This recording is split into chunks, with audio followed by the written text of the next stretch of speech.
ทั่วปวงสนแข่งขันขยันตั้งพร้อมพำพากันสร้าง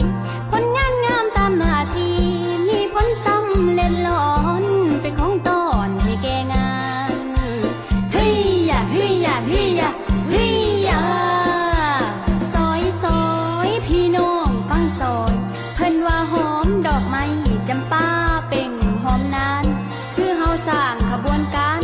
หับ3 วันประวัติศาสตร์ประชาชนทั้งศาสตร์กะมวลสื่นเบิกบานอันนี้ก็ว่าซอยซอยแล้วก็ซอยอีกโฮโฮโฮโฮโฮฮิว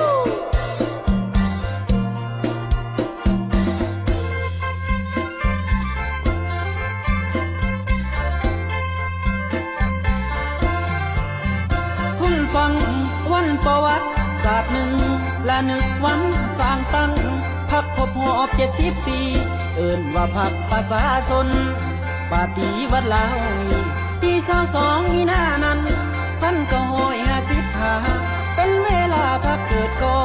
พักนำพาต่อสู้ตีศัตรูผู้เอาซาสามารถปกปล่อยได้ใส่กาสง่างามเฮ้ยอย่าเฮ้ยอย่า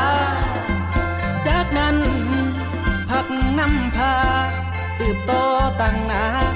ขยายเพิ่มสมาชิกหับป้ากัน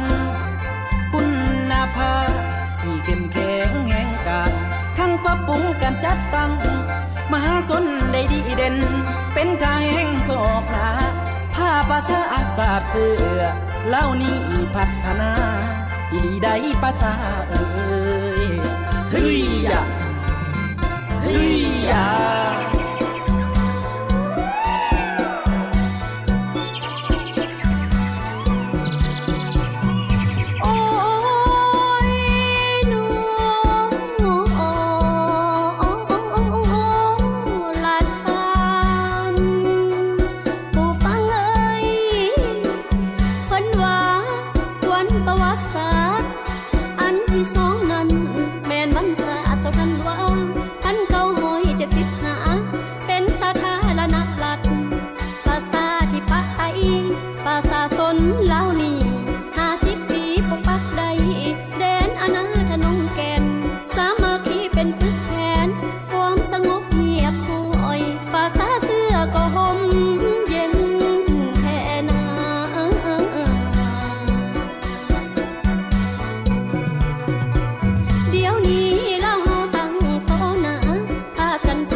คนฟังวันป่าวัดศาสตร์อันที่3นี้วันที่13ของเดือนธันวาในปี1920ประเทศเราเฮากำเนิดท่านผู้นำเป็นทานประธานไกรสอนพรหมวิหารเด้อคนฟังเอ้ยยวกยวกยวกยูเอายวกยวกยวกยูเพิ่นนั้นเป็นลูกหับเป็นล้านประเสริฐของศาสตร์ภาษาละวิลาสนเป็นหนึ่งบุคคลออกหน้านำพาสร้างตั้งพักนำพาการปฏิวัติคุณสมบัติทัศนะก้าวหน้าเป็นผู้นำพาที่แสนเข้าลบหักวิลาบุรุษแห่งชาติลาวเฮานาคุบหอบเวียนมาพอดี105 ปีเปรียบเอาเปรียบคนฟังภารกิจปฏิวัติยิ่งใหญ่ของท่านประธานไกรสอนพรหมวิหารพวกลูกหลานทำเฮียนเอาแบบอย่างสิทิศยังทางให้พวกเฮาก้าวเดินเด้ออย่าเจอตั้งไว้จูเด้อแล้วก็ตั้งไว้ลาแล